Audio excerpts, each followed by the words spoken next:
Hey Toy Family, welcome to another edition of the Marsham Toy Hour, where we discuss anything and everything designer toys. I'm Gary Ham. And I'm Teresa Hawkins.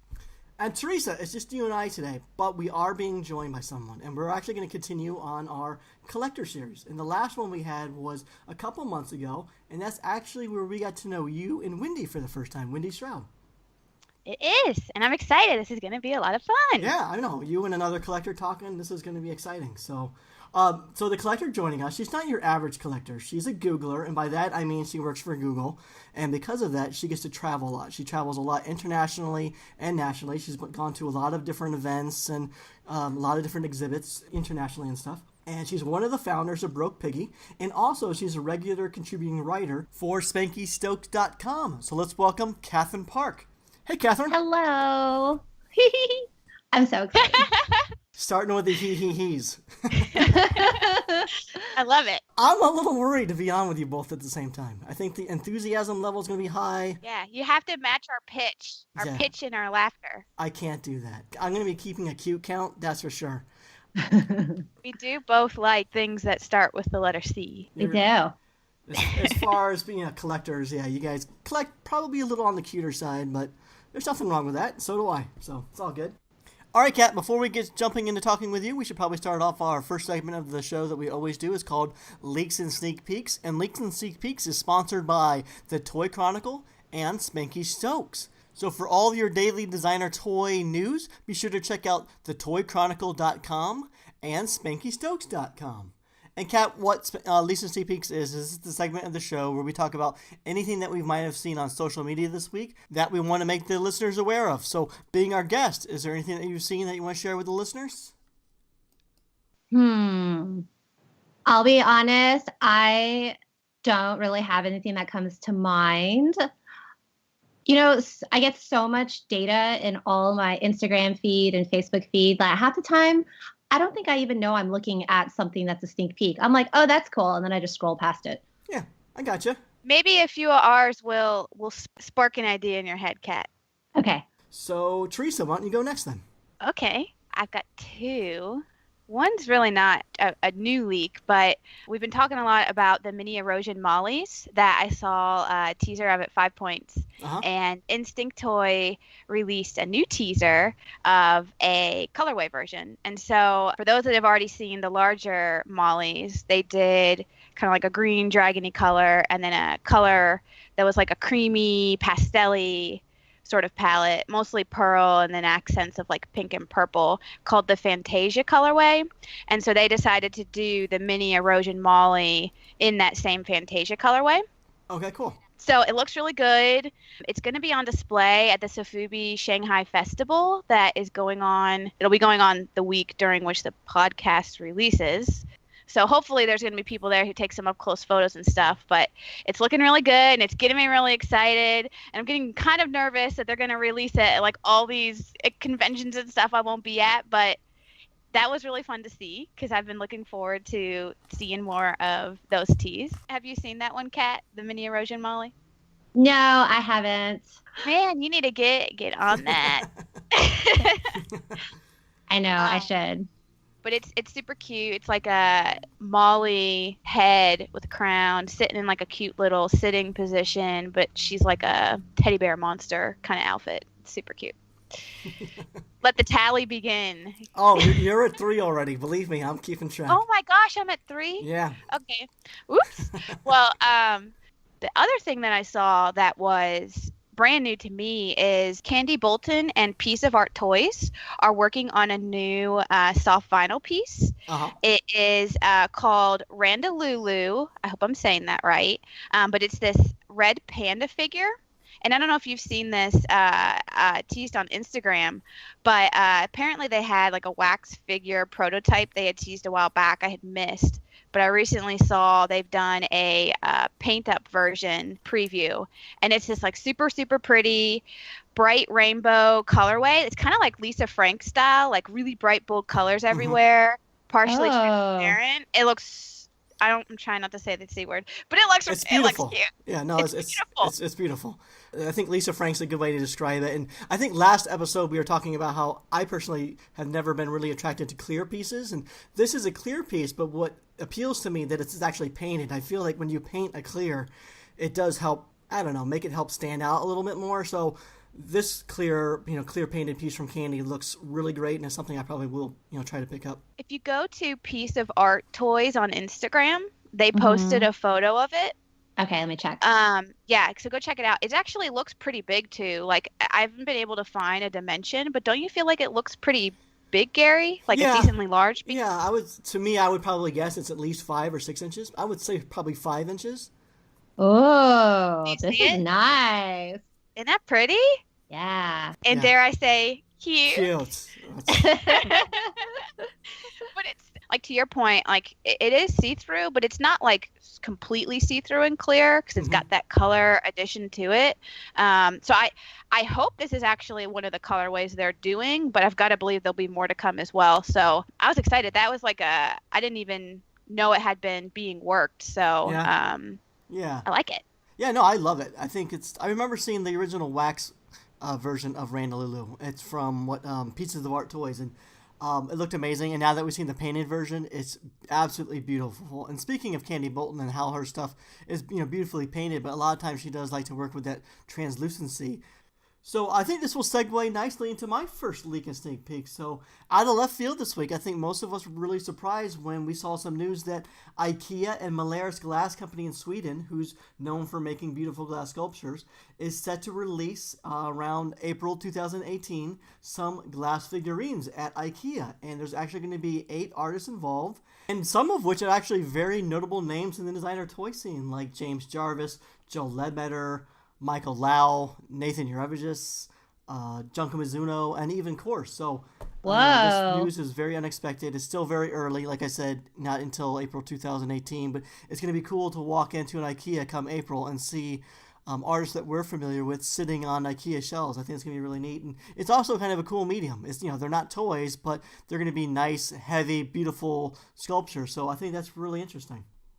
Yeah. It's pretty crazy. And they're all like so well known too. Like, I mean, like Michael Lau, he's like, don't people consider him one of the godfathers of vinyl toys? Yeah, they do. He is. And actually, speaking of Michael Lau, like, I was maybe sort of expecting him to do something from the Gardner series or something that maybe I was going to be, more familiar with. And when I saw his piece, it was kind of new to me. I probably wouldn't have recognized it as his. It's more of like a ghostly character.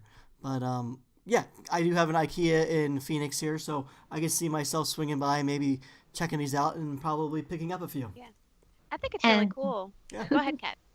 I was going to say, not only would you end up buying new things, you would also end up buying like 10 more shelves. Yeah. We all need more shelves, right? I just think it's cool, to see a different kind of company pulling designer toy artists in. So I think it's kind of interesting, a different way to kind of maybe get people to know those artists and maybe come over and explore our crazy toy world. So yeah, no, it could definitely happen. Every little bit helps, right? And so, no, I think it's real exciting that this is happening. And then another thing that I saw this week, again, this is something, early, but it was something that I saw on our IG feed. Actually, I posed the question to our listeners, who and what would you like to see in a Gachapon series? And Stranger Factory actually commented that in a kind of very teasing way that at DCon this year, they will have a Gachapon machine at their booth. And so anyone who doesn't know, Gachapon toys they're like the capsule toys. You put a quarter in the machine and, out comes a toy in a capsule and you crack it open and you have fun. And so those are what Gachapon are. They're, really prevalent if you go over to Japan, as Kat will tell you. But so I have no idea what this means. I don't know if it means that Stranger Factory is going to be designing their own Gachapon series, or if they're just going to have the machine carrying the VAG series. I don't know what it means, but I'm going to assume that Stranger Factory has probably designed their own Gachapon series, and probably we can expect to see something from Brant Peters or Kathy Olivas in their machines come DesignerCon. So stay tuned and bring plenty of coins. I can't wait. Yeah, it sounds really cool. They did say someone we know. So they did not say specifically them. Right. And now they could be meaning them, but you never know. You never know. But you know what? My money's going to be on probably Brant and Kathy. I'm not fully up to date as to who is a member of the Circus Posturus collective. So, I mean, it could be... You know what? I'm not even going to guess. So, excited to see the series, what they have in the works, and time will tell. It'll be a fun little, like, way... You know, we talk about new fun ways to do things at convention. Yeah. You and Ryan, like, breaking the... Yeah, breaking the mold and doing Yeah. the live roadcasting at 5 points. Yeah, No, it'll be another new cool thing. Yeah, no, gachapons are a lot of fun, and one thing I love about them most is they're affordable. Generally, they're under $10, and I think most people going to conventions are looking for that under $20 item. So I think it's great. I love gachapon, and I can't say for certain, but I don't really plan to have a booth at Designer Con, but I do plan to walk around, and something I have in mind is making a smaller version of something, and maybe I'll have a gachapon series being sold out of my backpack. Hand me some money, and you can reach into my backpack and pull out a gacha. So we'll see if we can make that happen. Who knows? But, yeah. Oh my God, can you imagine? I mean, it sounds fun. I don't know. We'll see. So, Kat, let's get to know you a little bit. So why don't you tell us about like where you live and how you got started into this crazy world of designer toys? Okay. Well, so I live pretty close to San Francisco in California. So I live and work maybe about 30, 40 minutes south of San Francisco. And so that's Mountain View. That's where Google is. And I actually started out knowing about designer toys in a totally roundabout fashion. And just to give you all some context, I was always a little bit of a hoarder and a collector. Even as a child. So I started out collecting shiny coins. And that was before I realized there was such a thing as, you know, vintage coins. And then that became a new thing. Okay. And then I found out about stamps. And then I found out there were vintage stamps. And then I found out there were stamps from other countries. So you can see it just kind of snowballed from there. And then when I was a little bit older, I realized there were such things as Sailor Moon cards. So that was the first thing I ever collected. This was back when the internet was kind of getting big for like online transactions. So I would buy and trade cards on the internet. And I was like a kid. So to me, I was like, I don't even know who I'm sending my packages to. So fast forward, I started working. And so Google has a mobile operating system called Android.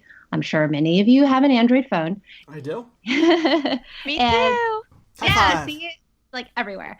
So, you know, as part of that, there was a mascot that was to be developed. And you all know Andew Bell helped design that mascot along with some Googlers. And then the toy became a thing. And I was at the Google store. So we have a store on site where you can buy Google swag. And I saw these figures. And this was back in when the first series 1 of Android came out. And I was like, what are these things? These are so cool. They're so cute.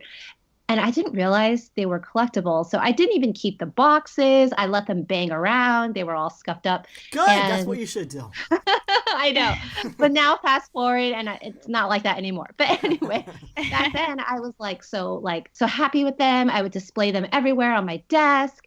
And then I realized after a couple series, I was like, oh, it didn't occur to me that artists actually designed them. I just thought that they were painted by some random factory, just like a toy you would get at like Target. Okay. And I never knew that it was actually art. And then I started doing more research and I was like, oh, there's people that are designing this. And actually some of the designs I really loved included Gary's cupcakes.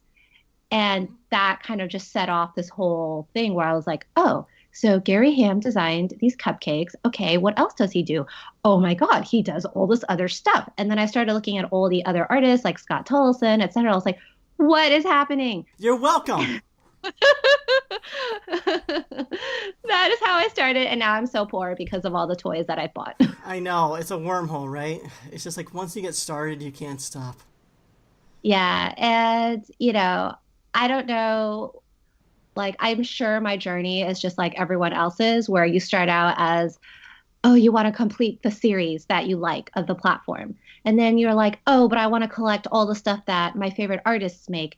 oh, but there's all this other stuff that's super cute, as Theresa would say. And then you're like, it just sort of spirals out of control.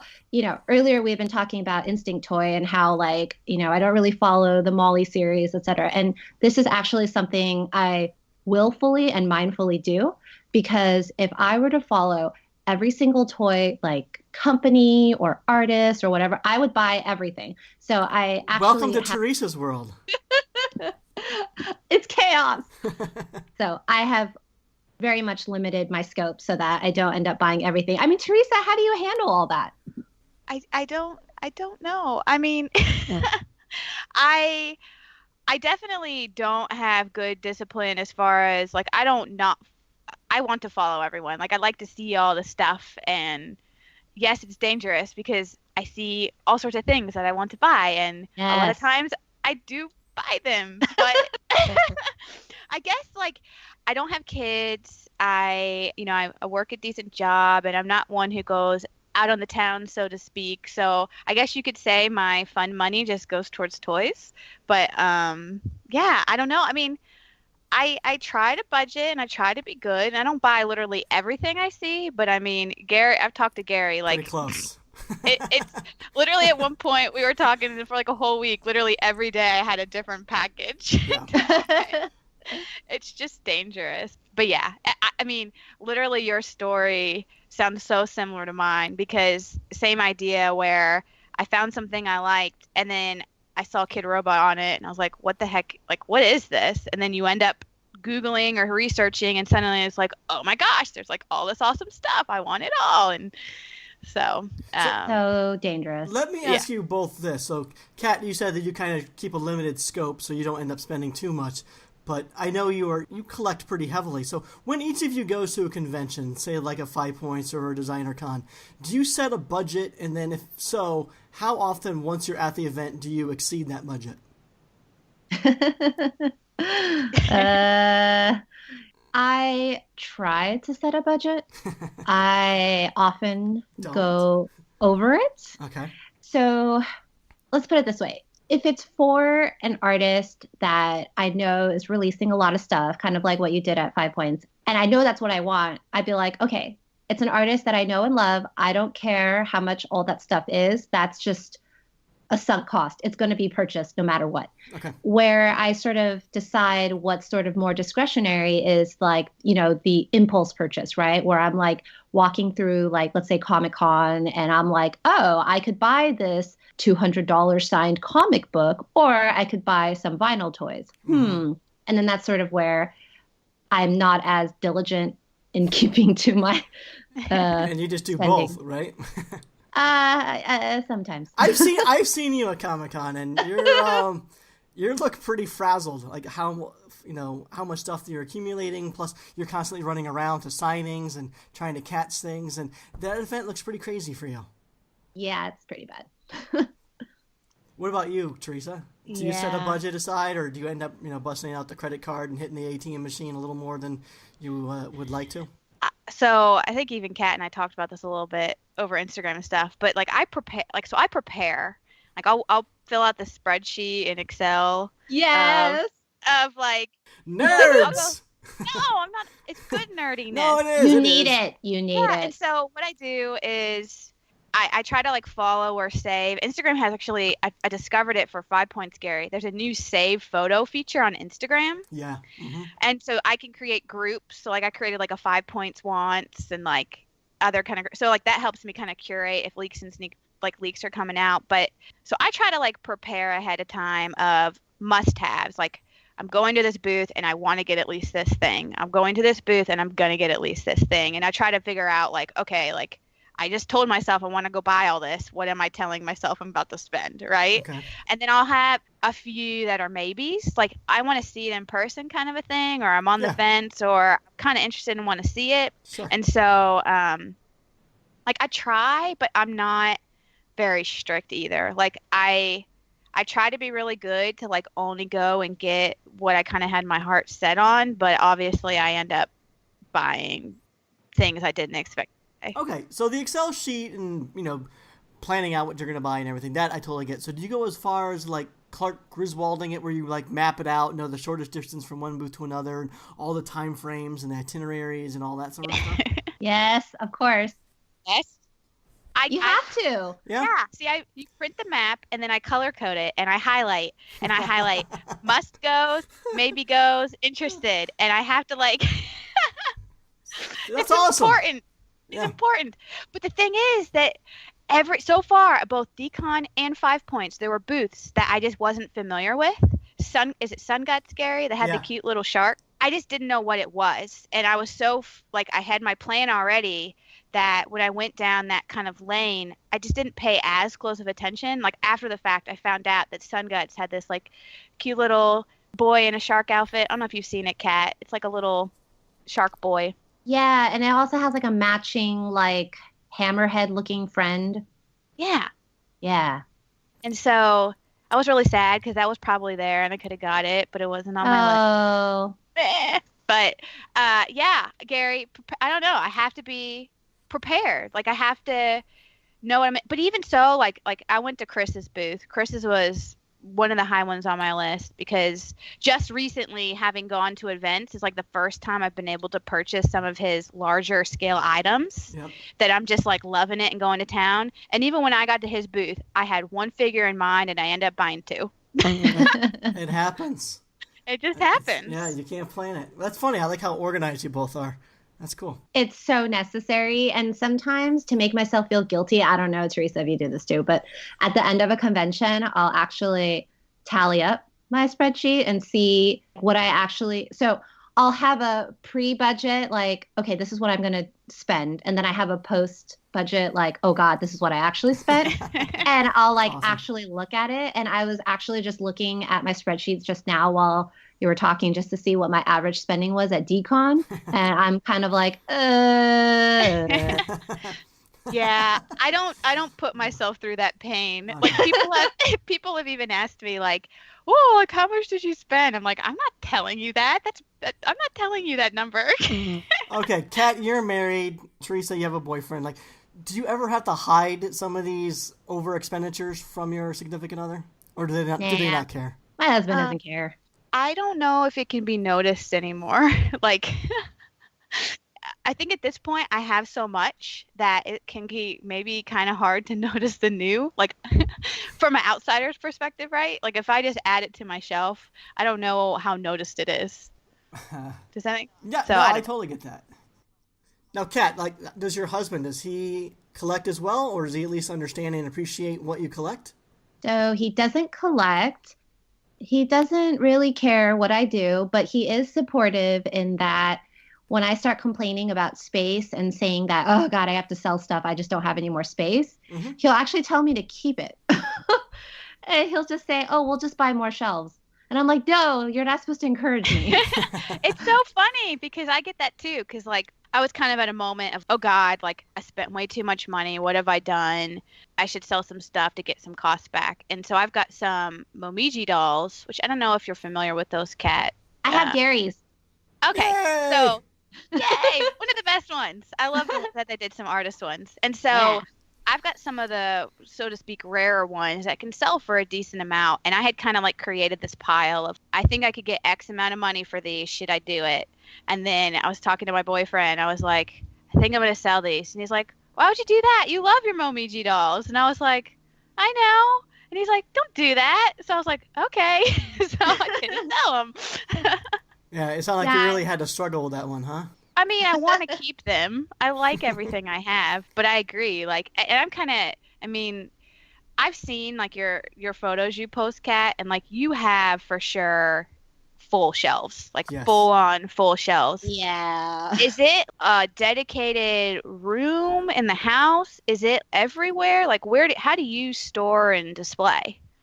So I do actually have a dedicated room. I'm in it right now. And so I have 4 shelves, and I have always said that I will never grow beyond these 4 shelves. And so I just rotate things through them. But the problem is, you know, I was talking earlier about how I'm like super hyper focused on certain artists.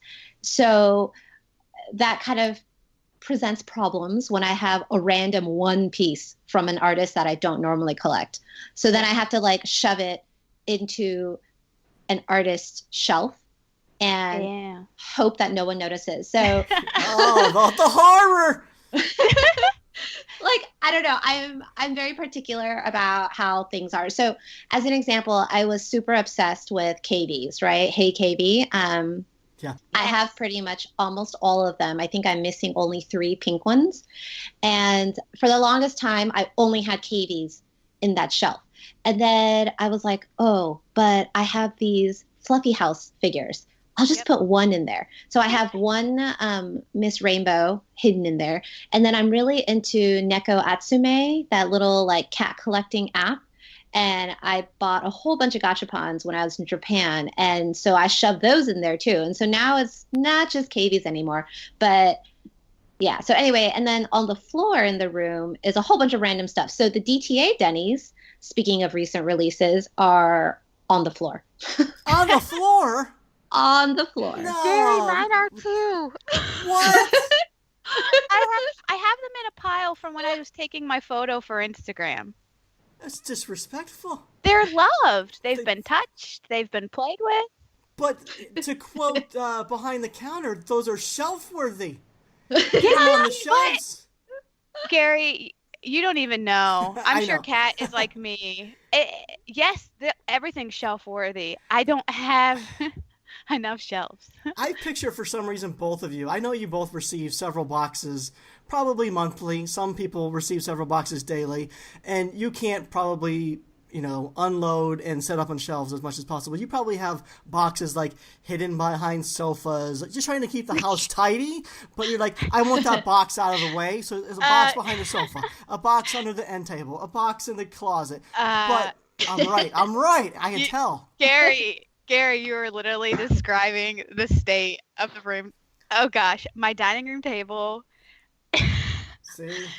I don't know. I shouldn't disclose. It's really bad. But yes, you're right. There are boxes kind of weirdly tucked behind the sofa so that I can still walk. I can describe that scenario because I live that scenario myself. Boxes on the kitchen table, boxes piling up in the entryway, sometimes stacked behind the sofa.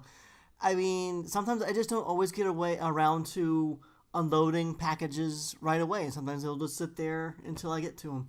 So, Kat, are you the same way?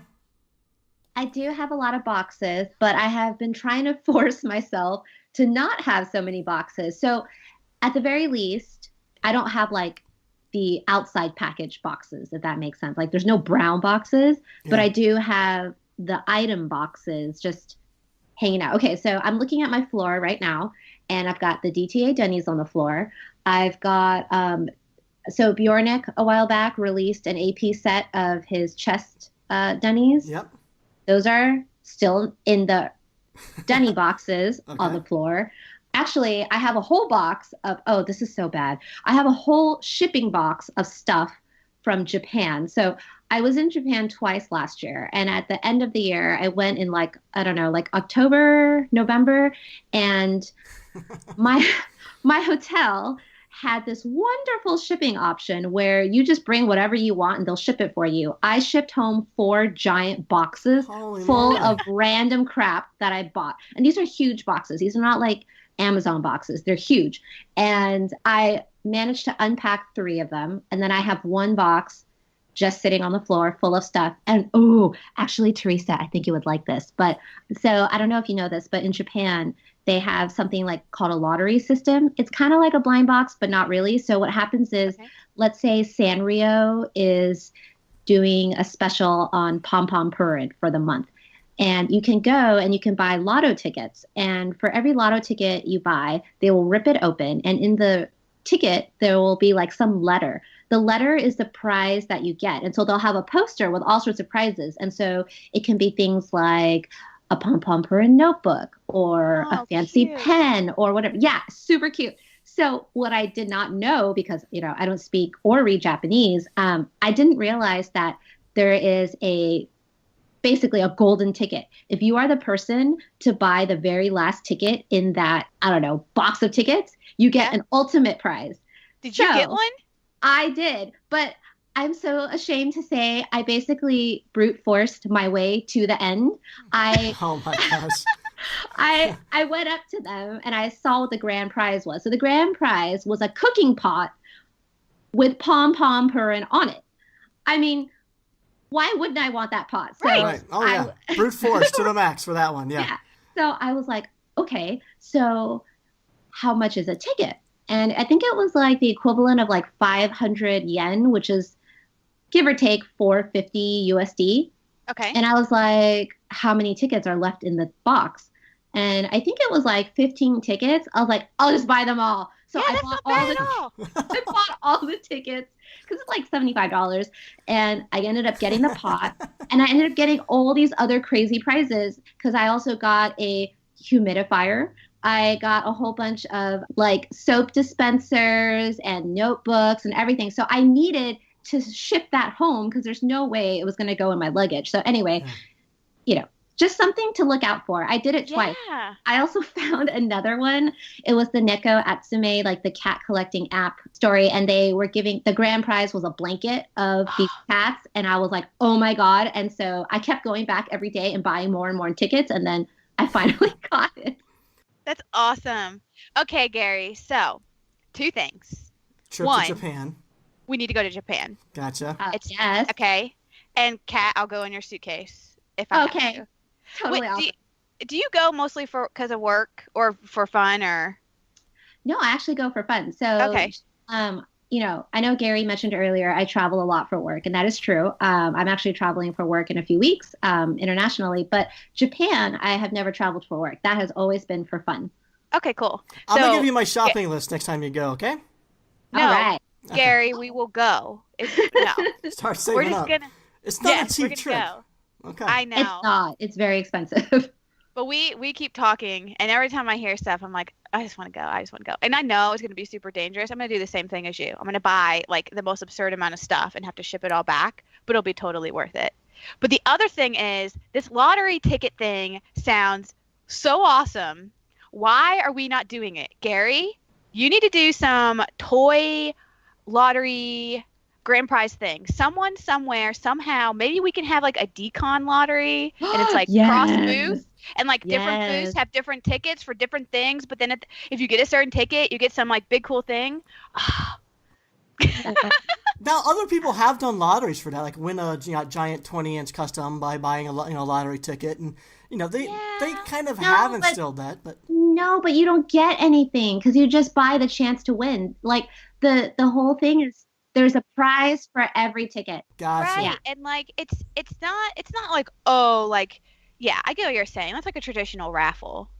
But like, how do we prevent the brutes who want to buy $75 worth of lottery tickets just to win the final prize? You don't, because there's going to be people like Kat and I who are dedicated enough and say 15 tickets. Yeah, that's not bad. Give it to me. All right, I'm going to have to see. I like this idea, but I'm going to have to devise a way where it's not so obviously the final ticket is the golden ticket.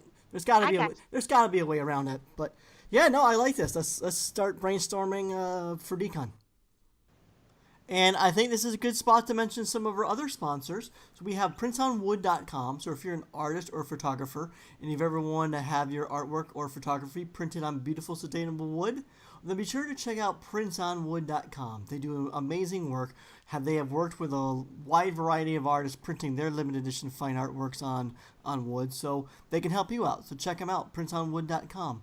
And for all your designer toy needs, we have 2 wonderful stores for you, 3dretro.com. And 3D Retro also has a beautiful store out there in Southern California, in beautiful Burbank-adjacent Glendale, California, and they host a lot of events and stuff like that, so be sure to check them out and follow them on Instagram. And we also have StrangeCatToys.com, and if you have anything in your cart at Strangecat, be sure to use promo code MARSHAM at checkout, and you'll receive an additional 10% off your order. All right, let's get back to Katherine Park. So I want to go back. So you were talking about your displays and how you kind of have them grouped by artist, so to speak. But you also said you rotate. So like I know you have your Uamu and your Nagora and Gary and Cavies and all that. Do you have certain ones that just always stay out and then you rotate other bits and bobs through, or like how do you kind of handle all of that? I will say that largely it's always the same. Okay. So usually when I rotate things out, it's actually the stuff that I'm cramming between the other artists. So as an example, I have, let's see, I don't want to sound like I'm kissing up, but basically I have an entire shelf that's only Gary stuff. And I needed this because, you know, he's worked with Lana Crooks and, you know, she's made plushes and all that. And like, it's just the fitting of it. I need all that space. And I have jammed in random stuff onto this huge display cabinet. So for example, I right now have a Doc A Denny in there. And I love this Denny. It's great. I got it at DCon last year, but at some point that Denny will get rotated out for something else. But the Gary stuff will stay. So go ahead, Gary. I was going to say, it just sounds like I need to make more stuff so you can fill that shelf to the max. It's pretty bursting.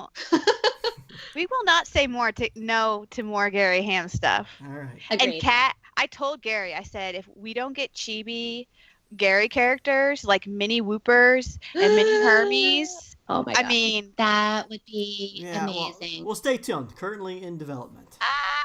It's going to be awesome. So, Kat, how did you go from collecting just the mass-produced toys, and I know that you collect quite a few customs as well. Like, how was that transition for you, going from the fairly affordable mass-produced toys to now collecting pretty expensive one-offs? Oh, it's horrible. It's not horrible.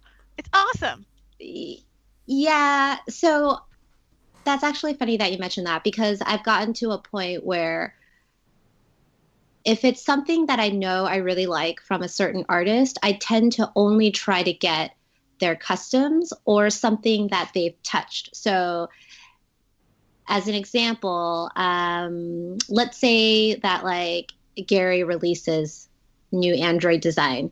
I'm less likely to buy the normal like Android that you can get at a store, and I'm more likely to wait for him to release artist proofs. And I actually do this for a lot of different artists because I realize that I can't keep collecting both production and customs, and so that's how I try to limit it. Other things too are if there's an artist I'm just starting to discover. So as an example, you know, the Byrons that are made by Shoko Nakazawa. Yep. I just sort of discovered Byrons at the end of last year because I had told myself, no, I don't want another platform. Absolutely not. And then I ended up buying one at DCon and I was like, oh, great. And then it unleashed this horror of, I started buying a lot of them. So I think at some point I had like 10, which as you know, is really hard to get in the US. So they're kind of overpriced. But I have finally reached my grail piece. So I've been waiting to get a custom from her and I just found a custom. So now because I have that, I'm going to sell all my production pieces because I have what I consider the holy grail to me of her work. Okay, but how about this? What if I told you in the future myself and Shoko are going to collaborate on a Byron Whooper Looper collaboration? I would poop my pants. Now you're going to have to start collecting all that stuff all together again. Then I'm screwed. It's not something that's actually currently happening, but Don mentioned it last episode, like, you know, maybe we should collaborate together. If Don mentioned it, I mean, maybe it could potentially happen. It sounds, like, see, it's interesting because you say that, Kat, because, like, there's times you start to learn patterns, right, in the toy world. A new toy is coming out, and you really like it, but you're wondering, like, you know, how do I feel about this colorway? There's got to be more colorways coming, right? Like, am I going to be the person that's going to want to get all 10 colorways, or do I take a chance and wait for another one? But what if I don't like it as much as this one? It's very conflicting. And so, I mean, there's been times where I've bought something thinking, oh gosh, like I had a chance to buy this. What if it never comes up again? What if they stop producing it? What if I really like it and buy it? But then, of course, down the line there might be other variations to come, and then you like that one even better, and then you're always like, well, I bought this other thing, what do I do now? So I feel like you kind of maybe have similar conflicting things where you collect a thing but you're really after another, and then if you get that other, you're really good to have that instead of the things you previously bought. Yes, totally. Are you good about selling things? Because I am really good about selling things if I don't want them anymore. The only problem is that I list them very cheap on eBay, so I end up losing a lot of money. Yeah, I'm bad too. I'm not a good. I don't like. I don't know. I don't like to resell like for profit, so to Yeah. speak. So typically, I probably should sell more often because there's definitely things that I've fallen out of love slightly with, but it's so much work sometimes to think through the price and get together the photo and how much do I want to charge. And so a lot of times my goal usually if I list something is literally trying to get my money back. So like if I paid 60 shipped, I'm going to ask 65, right? So whatever Yeah. the price was plus the PayPal fee Yeah. and shipping on top. Like that's kind of my method usually. It's just I know there are things, I don't know if you have a similar issue, but there are things I collect that when I buy them, I'm buying them because I like them, but I don't know if anyone will ever want them. Like I don't know if they'll resell well, if that makes Yes. sense. Like Yes. because I'm very much about I love supporting artists, I love supporting stores. I like to try to spread the love and buy from like all over the place. And so there's times I buy this thing from an artist that may not be like the most masterful thing, but I really liked it. And I like the concept and I want to support them because I want them to keep making stuff. But if I were to ever fall out of love of it, I don't even know if anyone would ever. I could probably sell it, Yeah. but you know what I mean? I don't know if it's going to be like a sought after kind of thing that'll sell really quickly. Yeah, but I think that's a good way to approach collecting too. Is you're buying things that you want. You're not buying Right. things to hopefully maybe one day could be an investment for you. And I think Right. some people get into that where they collect thinking that something's going to be resellable, and then so they hold on to this toy for 10, 20 years, and really it never appreciated. So it's like, why buy that thing if that you really don't like just to keep it in your closet for 20 years and it doesn't. Right. So I don't know. Yeah. I mean, I don't know if you're how you are, Kat. I don't buy with a thought in mind of, oh, this is super rare and I could sell it for more later. Like that's just not how my collecting works. I buy it because I want it. Yeah, I feel you. Like generally when I buy things, it's because I really want them. I am aware of certain things being a lot. So for example, like Sofubi, like, I don't know, it's like a flipper's haven. And Yeah. I have paid so much in flipper extra Right. charges, but I really like them. And every once in a while I'll get an opportunity to buy one of those flipper heaven pieces for really cheap. And if it's 2/3 of what I want, but I know that the risk of buying it is low because I know I can sell it again for at least how much I paid for it, Yeah. then I'm Yeah. more likely to buy it. But if it's something I 2/3 want, but I know I have to take at least an 80% drop in payment or whatever, then I might be a little bit more hesitant. Yeah. Yeah. I that makes gotcha. sense. I mean, there are definitely times where, especially if like we're stuck in the world where we have to buy something at an increase, right? Like where we get stuck where we see something we really like and it's really hard to get and we really want it and we're paying, $50 more than it's worth. You're obviously going to calculate in your head, like in some way, is it worth it? Like if I ever really did want to sell this, like, am I paying too much kind of a thing? And I won't lie. There are a few figures that I know I paid too much for. Like, Oh, I have a lot of those. but I was in the moment. I wanted it. And I kind of just said, screw it. I'm doing it. And like, you just do it. You kind of just accept it and move on. But, well, and then, this kind of gets on like, related to like flippers and eBay stuff. I know we were talking about with the DTA Dunnies, Kat. Oh my God. The freaking Gary, your Chase Stag is like stupid pricey on eBay right now. Like $150, $200 listing. Yeah, that's ridiculous to me. It's a 3-inch toy. I don't know why it's going for that much. Is that what actually it's selling for, or is that what someone's hoping for through a bite now? No.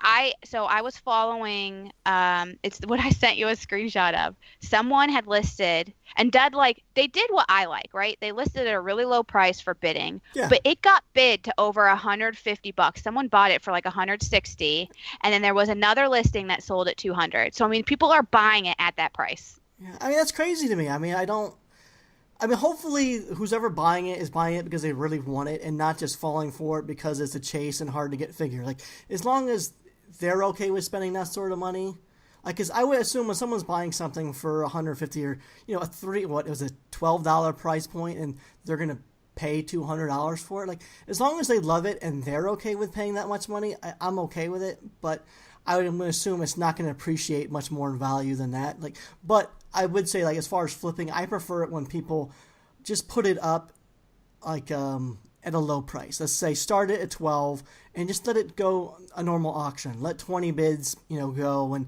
whoever wins it for 150 wins it. I don't like it when, like, I just saw one for the Fatty Whooper for $300 buy it now price. And, like, no, that is absolutely ridiculous. Like, just to run an auction, and whoever wins it, is willing to pay that amount. Don't start it out at a ridiculous amount. $300? Oh my God. Don't buy it in the first place and let someone who really wants it buy it at retail. Hello, right? We can have that debate all day long. There are certain people out there that are going to take advantage of a situation, and this person realized that it's sold out. There's a demand for it, but $300 seems way too much to me. It's a $55 toy retail.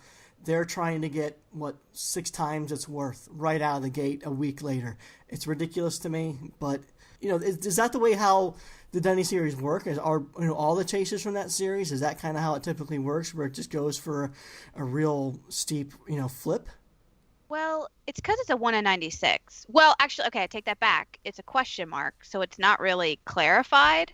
From what I see, like, I don't know, Kat, I feel like if it is, because blind boxes are different, right? Like, I understand why they're listed higher if it's a rare thing to pull. Like, I get kind of that philosophy. But, I mean, it kind of seems like a trend, right? Where if it's a rarer chase, hard to get piece out of a blind box, people will definitely post it at a much higher price point. That's so crazy. So I'm looking right now on eBay, and yes, a lot of the chases that Gary made are selling for a lot. But then also, like, there's that gold one that Quicks. That one sold for $200. Yeah. But that one is a defined 1 of 96. So not saying I get it. Like, I would struggle to pay that price point. But again, I mean, I know I've paid that price point for small figures before. It just happened to be something that I really, really wanted. So if it's something someone really, really wants, I totally get it. It's just, it's crazy. And it's a cyclical thing, right? Like, people list it high. If people are buying it at that price, everyone thinks they can sell it at that price. So trying to find, like, a reasonable person out there who may have pulled either the gold quicks or your chase stag, and finding someone willing to do, like, under $100 is going to be really, really hard, because these people have said, hey, this thing's worth $200. It's tough. And so do you guys actually chase the chases? Like, does it matter to you? Like, if that it's a chase, even if, let's say, it's a colorway that you don't particularly like, do you still want it because it's a chase and it's more rare, or does that not matter to you?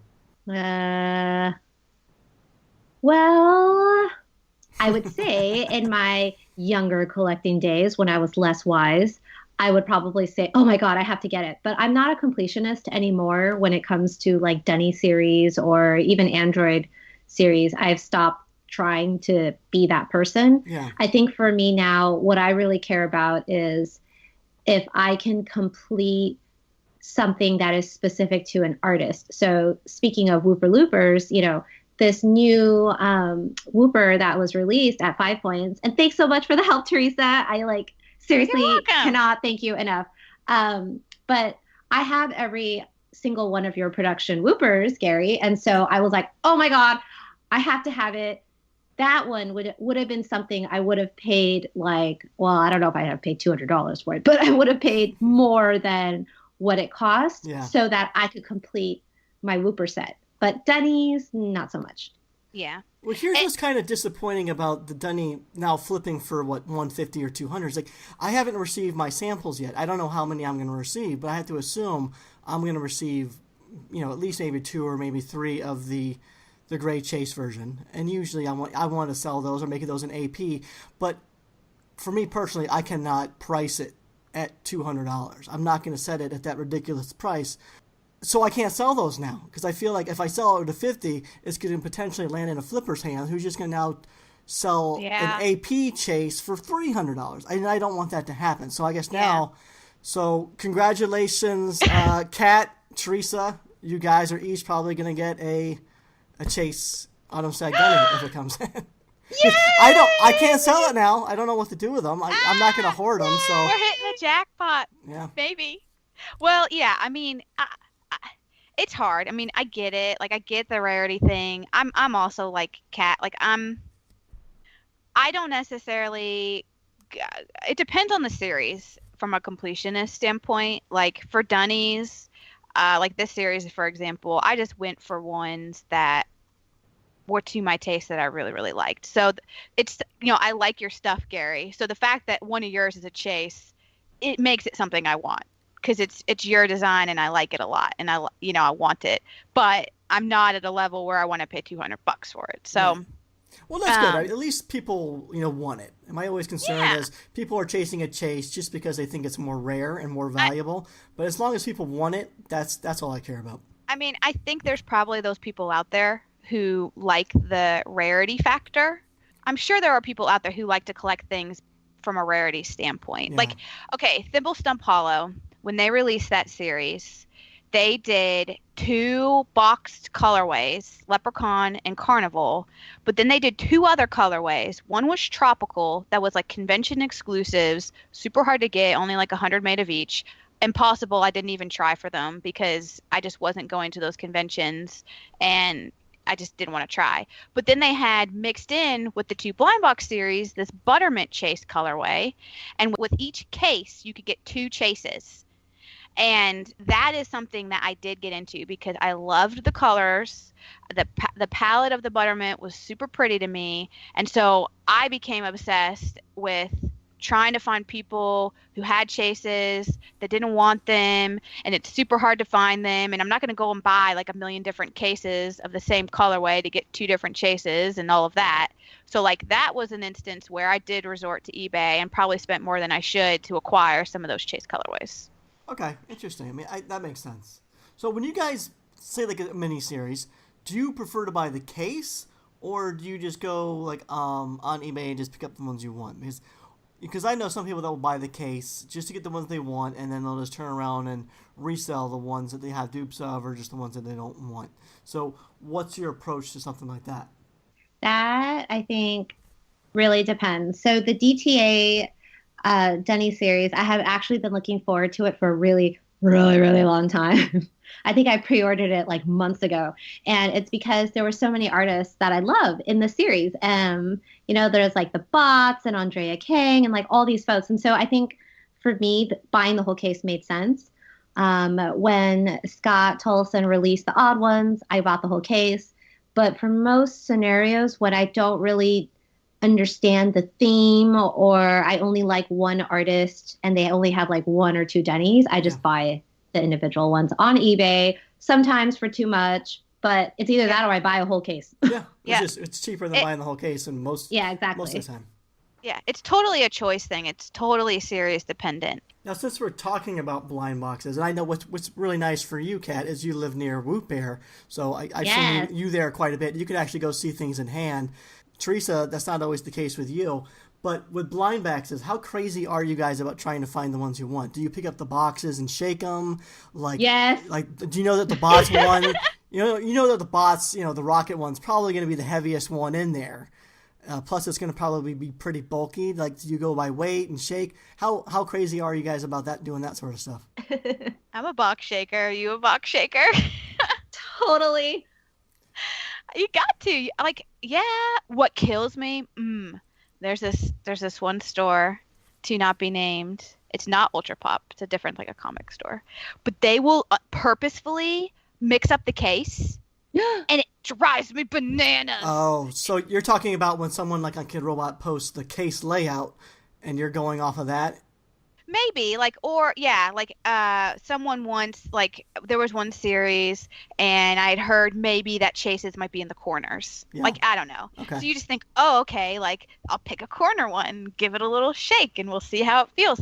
We were even at 5 points, and you had someone who thought that all of yours had, a certain rattle to it, and somehow was able to get, 3 of the 4 pulls were yours. So then I was going to Clutter's booth, and I was trying not to, Kat, I'm sitting there, and I want to, tear across this case and, shake everything. But I don't want to look like a crazy person. So I'm sitting there trying to, gently shake, and I'm like, I don't hear any rattles. I don't know if this is really a thing. And so I didn't end up buying any at 5 points because I was, psyching myself out. I'm like, is there gonna, like, how do I pick? Is it gonna be the one I want? But Clutter was filming like a live box opening on, I guess, Facebook or something, and I just happened to be standing by the booth and with Gary, and they're like, hey, just start opening boxes. I was like, what? So I got to be involved in just like a handful of box openings, and we had been shaking them like right before then, and none of them were, I think only one was Gary's, and it was Hermes. So the whole like theories of, you know, rattles and not and whatnot, I don't think it's very easy to kind of dictate, but there is definitely a thing to like weight and maybe fullness, like if you know a figure's kind of beefier, so to speak. Exactly. But it's part of the fun. Do you guys like accessories? Do you prefer it just with the dunny, or do you like when the dunnies have like added sculpts and a lot of extra accessories? Does that sort of stuff matter to you? Yeah. Actually, it does matter. So I remember back when the 13 series came out, actually what sold me on it was one of the dunnies came with this like creepy cake looking thing. I don't know if you guys know what I'm talking about. Yeah, it's like pink icing cake. And it kind of also looked like a candle holder. Yeah, like a melty cake. Yes. Thing. Okay. That's what sold me on the series. Well, that plus the fact that some of the ghosts were like, you know, glow in the dark and whatnot. But that series had so many dunny accessories that it was like so much fun to display them and like put the accessories on. I will say that sometimes it does stress me out because I'm like, oh God, I can't find, you know, the little knife or whatever because it's like fallen somewhere on a shelf and I just can't find it. But overall, I think it's super fun. Cool. Yeah, for sure. I mean, there are times definitely that accessories can make or break a decision. And some have accessories built into the figure, like it's part of the sculpt, which is cool. But I think I tend to prefer separate accessories because, as you know, I like to take photos for fun on the side. So sometimes it's fun to take like an accessory from one toy and match it with another toy to kind of create like a fun little photo. Like, you know, the little cactus kitties, the Tokidoki series. Yep.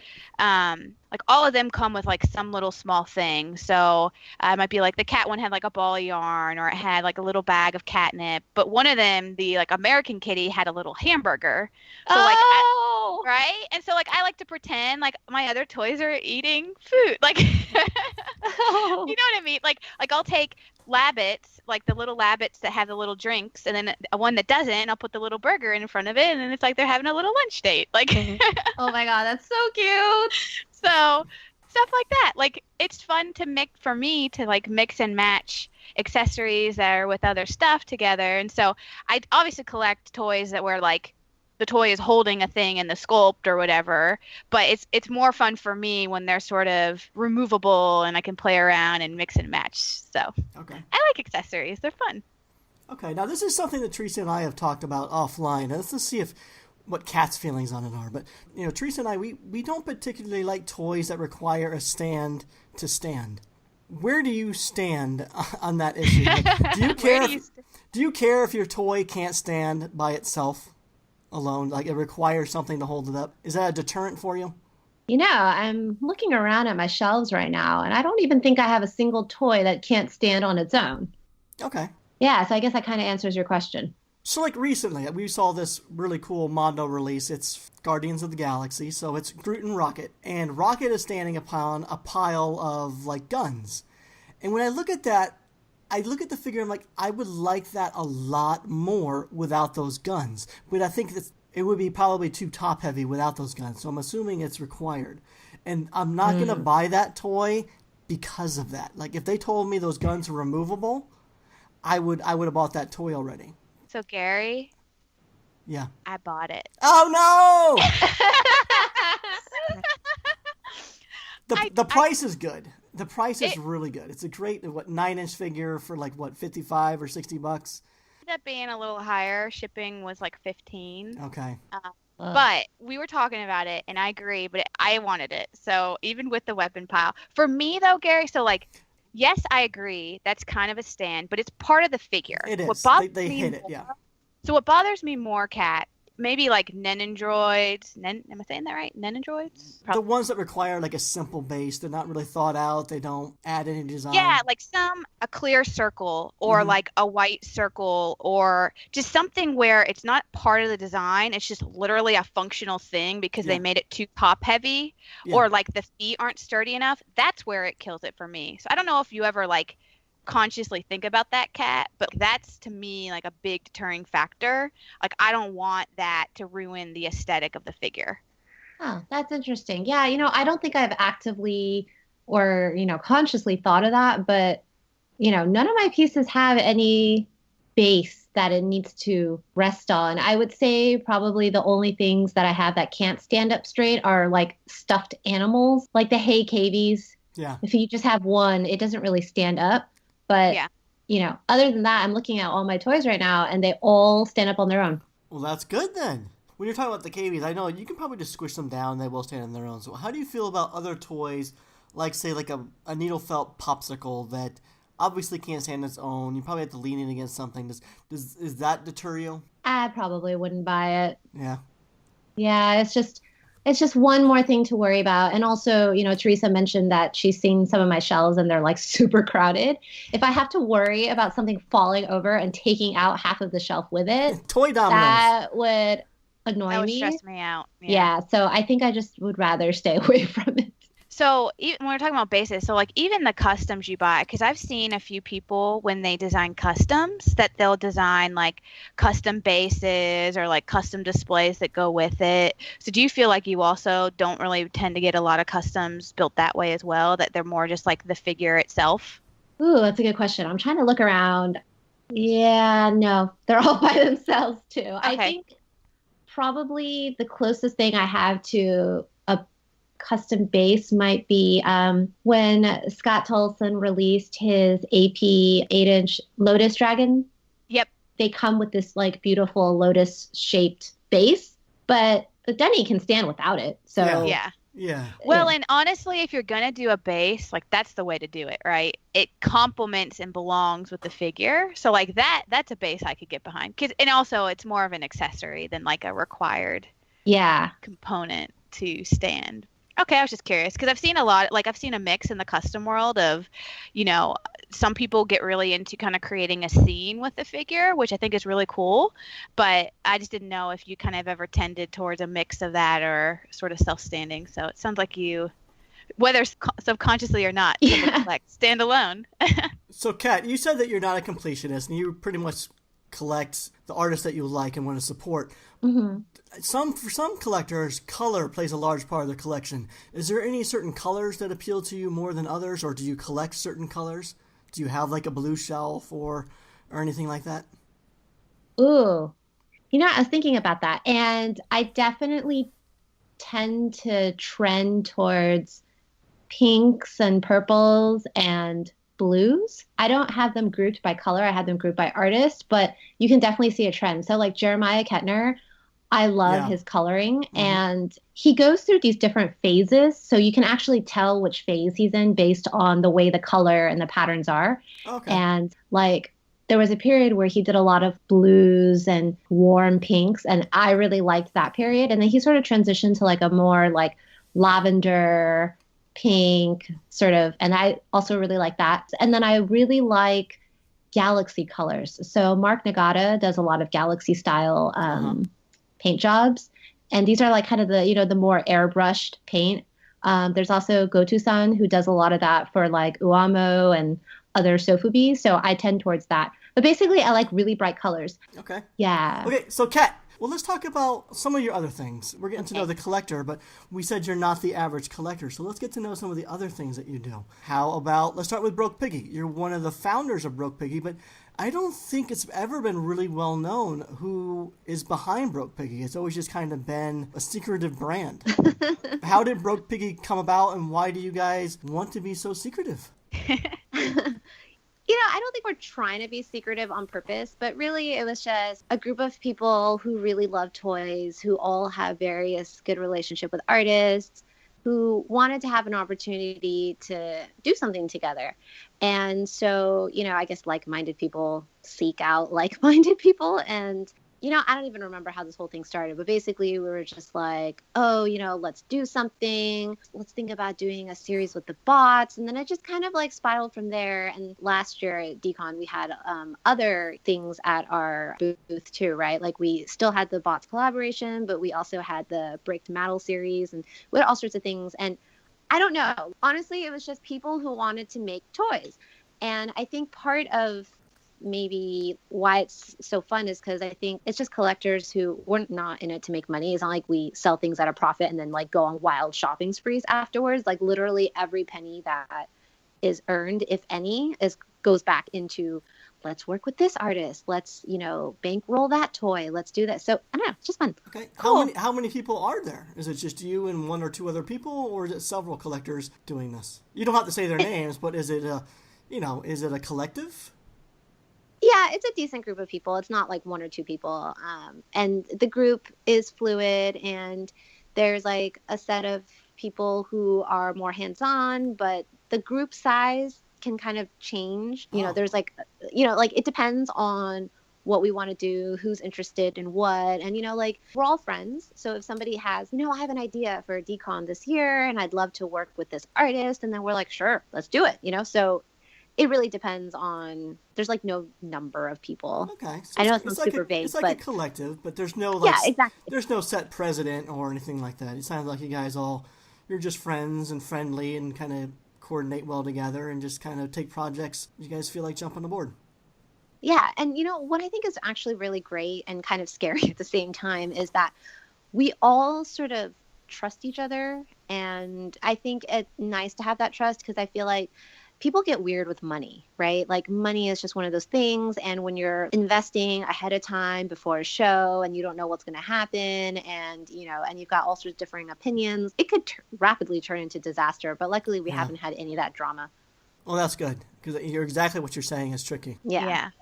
And Kat, I'm curious but I've only ever seen Broke Piggy present at conventions. So do you all consider yourself like a convention only type company with the intent to just create stuff to sell at events? Or do you think you'll ever evolve to like sell certain pieces online or do like series runs that aren't necessarily tied to like a decon? I don't know. We haven't really talked about that in a while. We've mostly been hyper-focused on just doing one event a year, which is basically decon. And I think it's because, I'm sure Gary understands this as well, is that like we all have full-time jobs. So any art that we want to do, any like collaborative work we want to do with other people, et cetera, is sort of like at night. There's just not enough time. And so we'd rather have one really good show instead of trying to like do multiple things throughout the year. Okay, that makes sense. Now, does that mean that you guys are working on something again for DesignerCon this year? We haven't really made a solid plan, but that's okay. It's coming up. You better get cracking. I know. I'm not that worried about it. Okay. Yeah, I don't know what we're going to do this year. We haven't, I think every year that we've done it, because the previous year we knew sort of a little bit less, right? We were way more worried. We did things way earlier, but then now we're just kind of, it'll be fine. We don't need so much lead time. So I wish I had something more exciting to say, but I really don't. Well, tell me this, so the booth space sells out. Do you have a booth for DesignerCon? Probably. Okay. You guys are just shooting from the hip. I love it. I know. I like it. I know. I kind of was like, maybe she'll come in and be like, yeah, I'm going to give you a little sneak. We're working on so-and-so, but it's even more secretive than that. You don't even know yet. I know. Yeah. So speaking of collaboration, another cool thing that you did with Andew Bell and his company Dead Zebra Inc.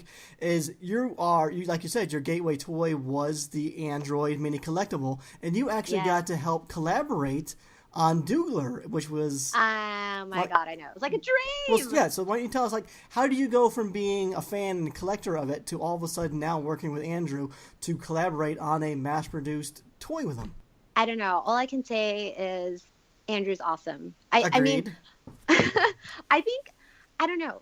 I used to always think to myself, oh man, I really want to be able to work with him and make something. And it just kept swirling around in my head, and I was like, Andrew, I really want to make something.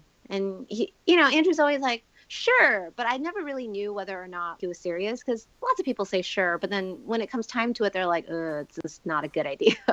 Yeah. So what ended up happening was I was like, I really want to create something. And at work, we have a mailing list for dog fans. And I kept thinking, man, if I could basically do my own mini faux Kickstarter and get enough people to actually agree to buy the minimum amount needed to actually have a production Android, maybe this could happen. So I kept talking to Andrew, and he was like, yeah, like we could totally design something. It'll just take a while because there's a lot of other designs ahead of you, but if you can make the numbers work, etc., like this is what you need to do. And I was, all right then. And so we talked a little bit about, what are some ideas that we could float? What would keep costs high or low? What does it look like if you want more accessories? What does it mean if you have to make a new mold? All that kind of stuff. And then with that being said, I then basically reached out to this, dog group at work. And I was like, hey, I want to create an Android, but I need to basically Kickstart it because you need to raise a lot of money and a lot of interested people. You don't want to have like thousands of toys just hanging out with no one buying them. Mm-hmm. And oh my gosh, it went out of control. Basically, I got 2.5 times the minimum needed to order. Oh, wow. And, it's been like a long time since these came out, and I'm still getting requests for, hey, do you have any Douglers left? So yeah, it was kind of scary though. Like there were all sorts of things going on. Like I was sending Andrew, obviously like monies for the thing. And when I was sending the monies, we kept getting flagged for fraud because these were like large dollar amounts. And it was just crazy. Like anyway, but it was really fun. I had no idea that it was a Kickstarter-esque type approach. Like I thought, that's so cool. Like, I don't know. I just didn't know behind the scenes. I just figured maybe it just decided to do it. And so is Dougler like an inner term that already existed, or did you all come up with that name through the toy process? It was a term that already existed. It's kind of like, Googlers. Now you just have a Dougler. And yeah, so that term already existed. For people who start new at Google, they're also called Nooglers. And it's just a term that's like commonly used. And I think like having that in the figure really made it sort of appealed to a lot of dog fans at work and to other, people as well. But it was crazy because all of this stuff, I was just kind of doing on my own time. And like running a Kickstarter, it's super demanding. Because not only did all these things like, you got to get payment for them, you got to chase people down, et cetera. Like you have to ship these things too. It's not like I have a company that's shipping things for me. I was literally shipping them myself. And so what I did was I got 2 poor souls to help me, and we spent hours packing up these androids and shipping them to random places. Wow. So, okay. So Dougler, I don't know if you remember, but I saw the preview of that, and I am a dog. I have 2 miniature schnauzers. Love them to pieces. Anyway, I remember seeing the preview and then saw your name attached to it, and I was like, Kat, like, okay. Anytime I've ever seen like sneak peeks of androids that seem to be related to Google, the company, I feel like they're impossible to get. Like, how do I attempt to get these things that seem like they're employee only? And then you kind of said, hey, well, if you get on the Google Plus Android community, there's a possibility you could get one through there. And so I joined the community, and I was lucky enough to be able to get one because I had joined enough time to be a part of kind of that little preview list of, thing that Andrew put together. Yes. So that was really cool. And I was really excited you did that because I don't think I would have probably had a chance to get it otherwise. But we could do an entire episode on the Android community. Really, we can't cover it in the next few minutes, but we probably should do that at some point because there is a whole other community. You got the people that collect Dunnies, and you got people that collect Androids, and the Android community has been amazing to myself and all the other designers, and really supportive of that platform. So it's no surprise that the Dougler had such great success right out of the gate. But so congrats on that. That's really cool. Thanks. Yeah. Seriously, like I think Andrew is, oh my gosh, I don't know, like the design, he did all of that, and he was so good to work with. I don't know, it was a dream for me, but really it's like all of this is like thanks to Andrew. Yeah. Did you feel like because it sounded like you kind of had to like weigh costs and decisions about like how far you took it. And so I know you ended up kind of going with sort of an accessory approach, right? Like the Android with the little dog keychain accessory. Like, did you feel like you had to compromise it all and like ideas in your head, or do you feel like the end result was what you had envisioned? Oh, it was, I don't know how Andrew knew like what I was hoping for, but He's that a was mind what I reader. wanted. I know. I really wanted something different. And I talked about this earlier. I love accessories, right? And so I don't know. And he just somehow just came up with this design. And I was like, you know what? It's perfect. It's so perfect. Man, yeah, I don't know. Let's just talk up Andrew some more. Andrew, you're amazing, buddy. You're killing it. Know, like it was just so great. I think the worst part of the experience was just the whole shipping and stuff would get lost. Actually, stuff did get lost in the mail. And so like, it's not like, I'm not a company, right? So whatever gets lost, I have to pay for, right? By sending extra Androids. And so I think that was the worst part. But I think the whole designing phase, the reality of when the crates arrived and I was like, oh my God, there's like thousands of these, like in these boxes. Yeah, I don't know. It was all worth it. I don't know if I'd do it again anytime soon, but it was a lot of fun. That's really cool, though. That's a great story. I like how all of that came about. And then another collaboration you have, Spankystokes. We said with your intro that you do some regular writing for Spankystokes. Like, how did that come about, and how was that as a fan of, designer toys, now being able to write for a toy blog? Oh man, it's so like it's again one of those things I never ever imagined would happen. I think it was really, really great that actually I was able to write for both the Toy Chronicle and Spanky. Like, with Toy Chronicle, I remember they had posted saying like, oh, we want writers. And I was like, oh, you do, huh?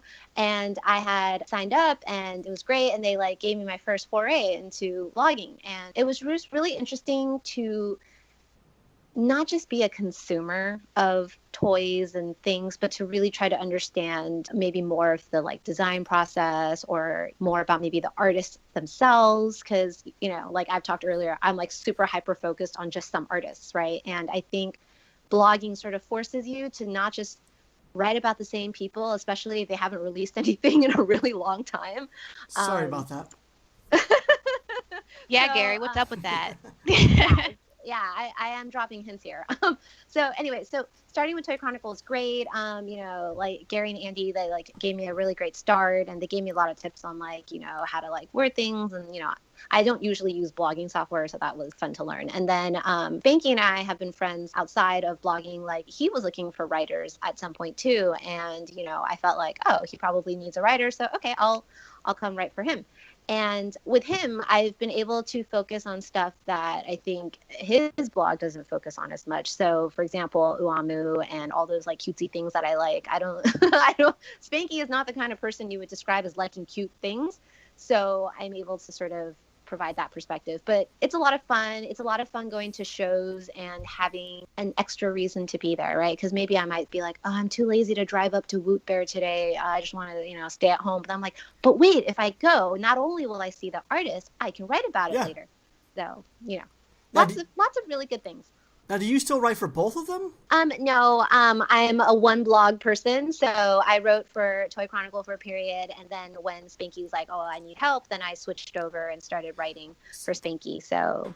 Okay. That's really cool, though. I got a question, Gary. Okay. How about it? So one of the things that you had mentioned and we talked about is that you do a lot of traveling and attend a lot of events, and some of it's work related, some of it's not. But I feel like you've had a chance to go to a lot more shows than I have. And I don't know if you had a chance to even go to any of the ones in like Asia or ToyCon UK, or I know you've been to ToyCon UK for all the KV hunting, but I have. So I just kind of curious, like, of all the shows, like, do you feel like they're all kind of unique in their own way? Is there a favorite one you have, or like a memorable memory from one of the trips you took? They are definitely all very different. I don't know. So, okay. So just to list the ones that I can like that I've been to that I think are that I can like remember right now is so I went to ToyCon, and that was the last year that Holly was there, and I wanted to buy all her KVs, and I waited in line starting around 4 a.m. and there was nobody there. Compare that to the US, I don't think that would have happened. I think at 4 a.m. there would have been like a crap ton of people waiting outside. So that's kind of one different thing. I went to multiple events in Japan. So I went to Design Festa, and the whole buying ticket experience and actually going to the event was so different. You could buy a ticket at a local drugstore called Lawson's, and you could wait in line or not. If you had a ticket, you just kind of quickly went in through the front doors, and it was just so orderly. It's not like Comic-Con where it's like chaos and like everyone's shoving you aside to try to get to whatever booth. But I think the ones that I found the most enjoyable were probably, so I went to a small department store signing where Konatsu was there, and so was Dan Kaiju. And it was like very calm. There was only like maybe 50 people. There were lotteries, yes, but people were so polite about it. And, you know, I don't know. It was just like so weird. And the artists were like so close to you, and they were like live painting, and like they tried to like actually talk to you, you know, and I feel like it's not so calm and happy in the US sometimes relative to that. It sounds cool. I mean, it sounds like a kind of like a fun little hangout sesh versus like this crazy crowd where you feel like you're running and dashing, and yeah, it's like yeah. That's, I would say that's how I would describe it. And what's also weird is that like some of the events in Tokyo, for instance, are held in department stores. So the one with the Konatsu and Dan Kaiju, that was at this department store called Loft. And there was another event at another department store. Now that one was crazier. So I don't know if either of you have heard of the Cyborg 009 anime or movie or something. It's a really big deal in Japan, and they just had an anniversary event. And oh my God, the department store had opened, and there were 400 people in line, but they were all very quiet, very orderly, and that was also a lottery. And you know, the artists there were like punk drunkers and Konatsu and everything like that. But I don't know. But it was in a department store, and so the line of 400 people snaked up and down the back staircase. Huh? That's crazy. So weird, cool. Right? That sounds so different than what I see at San Diego Comic-Con each year. Oh, very different. No crazy flippers trying to cut in line, and it's such a different world. Huh. It's interesting because, I mean, I know we talked to Don last week about Asia, and he kind of made it sound like that certain events in Asia are actually like, what is the one that just happened? The one in Thailand? Yes, Thailand Toy Expo. Yes. Like so, he made it sound like that one is like even crazier than like what we experience at, say, like Decon. I believe it, because a lot of the other events, definitely there are a lot of flippers, and maybe that sort of fuels the craziness. But in Japan, I haven't experienced that as much. Although I will say that in Japan, something I did notice was, how do you put it? It seemed like people hired people to go wait in line, and the people that were waiting on behalf of these people, like the people who hired them, did not look like your typical collector. Huh. Okay. So there were those people there, but they were very polite. Yeah. I feel like we need some of that zen. Like we need to get some of, you know, make it so our events are more cash and not so crazy. Yeah. Well, so far so good. There's been no brawls or anything, so I think we're doing okay so far. I mean, some of the hype and the fun and the, you know, the crowd and the crazy is part of it, right? Like being amongst a bunch of people who are excited and, you know, when it becomes like a mosh pit scenario when you're in the lottery ticket, then, you know, maybe you don't want to partake. But so far, so good. Yeah. Cool. But yeah, it's definitely different. It seems. You know, Theresa, one of us is just going to have to go out there and we'll just live vicariously through each other's travels. That's all. Yeah. Just report back. Let me know how it was. And then, so Kat, getting back to your collaborations. Yes. So you've done a few. Is there anything in the future? Like, is there a dream collaboration that you would like to see between a couple artists, or maybe a joining of two of their characters or two of their, you know, toys or anything like that? Is there something that you would like to see in the future, collaboration-wise? Oh man. You probably do this with Broke Piggy, I assume, when you're kind of trying to curate projects. You're probably trying to think of this very question, I would assume. Yeah, we do. Yeah, like, you know, when we were thinking about like the Bricked Maddle series, obviously Maddle's Jeremy's platform, and then there's like, you know, a lot of artists that like did their version of of like how they would graffiti it. But I think for me personally, I'm really not that creative. I really, when artists create things, I just sort of absorb it and I love looking at it, and I take it at what it is. Like, I don't think too much about it because I don't really feel like I am an expert and would be able to say, you know what, I think this artist's work could be improved by adding this other artist to it. But that being said, I think my favorite type of collaborations are really not necessarily because of two artists, but when artists decide to jump platforms. So, you know, as an example, if an artist has worked on Sofubi, whether it's their own or with someone else, and they have a plush, whether it's on their own or someone else, or they, you know, have some other different medium, whether it's resin or whatever. And, you know, I think that sort of jumping around and collaboration is what I look at and admire the most, I think. I don't know if that makes any sense. I get it. So not necessarily having someone work already on a pre-existing platform, but those two artists jumping and doing something completely new on a completely separate platform that's not their own. Yes, exactly. Gotcha. And so then it's not really clear. Like, you can't look at it and be like, oh, this is this artist or this is that artist. Like, you know, like, I think Sofubi is a very good example of that, right? There's always a sculptor and then there's always a designer. And sometimes there's also a painter. And, you know, it's like, that to me is a dream collab because I don't know which part of that platform belongs to who. Okay. Interesting. Gotcha. But do you still enjoy the collaborations? Like you said, you like Hey KV. They had a KV show, a custom show. Do you like it when artists do that sort of platform stuff? Oh yeah, that stuff I love. But those aren't things that I like think about consciously. But when it's there, I'm like, yes, that makes total sense. Okay. I'm with you. It's kind of hard to like formulate like, oh, like I would love, okay, Fatty Whooper, great example, Gary. I didn't have in my head this vision of you and Chris creating something, but once you see the thing, you're like, yes, that needed to be a thing. Yes, exactly. So I get it. Like, I think it's more of like, the more collaborations that can happen, the better, because, you know, it's cool to see the idea of two different artists compiling their thoughts together and seeing what comes of it. Mm-hmm. So I agree. It is like, I kind of think through this question, even myself, I'm struggling to think of like two artists I would want to necessarily smush together, but it's always really cool to see that when it happens. Like even the I think it was Jeremiah Kettner and Otto. Didn't they do like a dual custom? I have one of them. Okay, they like basically kind of did like a half and half kind of idea, and like even like that idea of kind of two customizers working together, like that, the result of that was like crazy cool. I didn't know you had one. Maybe I've seen you post it, but oh, it's so pretty. Yeah, it's great. Now, Kat, do you have any like White Whale or Holy Grail toys that you're still trying to hunt down and hopefully one day add to your collection? So there's only 2 grails left. So I don't really go for grails, and for the grails that I have wanted, I have most of them. But the 2 left that I have are your KV custom and Scott's KV custom. Okay. That's it. Those are the only 2 left. Yeah, Gary, what was your KV? Oh, it was like KV with a bunch of wood accessories. He had like a wooden cute KV tunnel built with them and kind of sitting in a roller coaster. Had a car.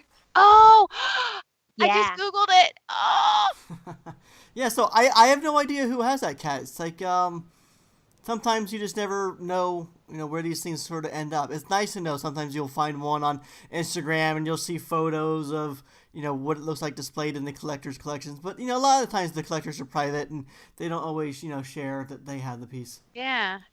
That one's really cute. You should do more of that. I know. More KV. I'm so sad. You know, What happened to KV? So, Kat, you collect mainly plush, or do you collect both the plush and the vinyl? Mostly only the plush, but I do have a decent collection of the vinyl. But the vinyl ones I have are mostly customs. Okay. So, see, I was more geared towards the vinyl KVs. Oh, and interesting. I don't know if it was like the timing or just, you know, the point at which you learn of certain artists, but I kind of came at the tail end of her making them. And so the vinyl KVs I have are more just like the standard colors, like the pink and the purple. Like I didn't get any of the necessarily more like one-offs like the polar bear or the reindeer or like the glittery ones and that kind of stuff. So, but I have a handful and I love them. And I was so sad. So she decided to go and be a tattoo artist, Gary. So she wanted to kind of stop with the toy world and pursue that craft. And she's fantastic at it. Like I follow her account where she shares the work she does. And if I were to ever get a tattoo, her style would be great. I would love it. But yeah, like KVs are one of those things that like I'm so sad that they're not a thing anymore. Like I wish they were still being made because I love them so much. It's just like the perfect, like some shapes that come to life are so simplistic but so perfect. And it's like pudgy little hamstery potato like shape. Good description, yeah. It's great. So all right, well, Kat, thank you so much for joining. I feel like we could talk probably for another couple hours. I feel like we barely scratched the surface of your world of collecting, and maybe we'll have you back soon. Oh, I would love that. Thanks so much for having me. This was a lot of fun. Good. And then why don't you take a brief moment and let our listeners know where they can find you on Instagram or wherever else they can check out your collection.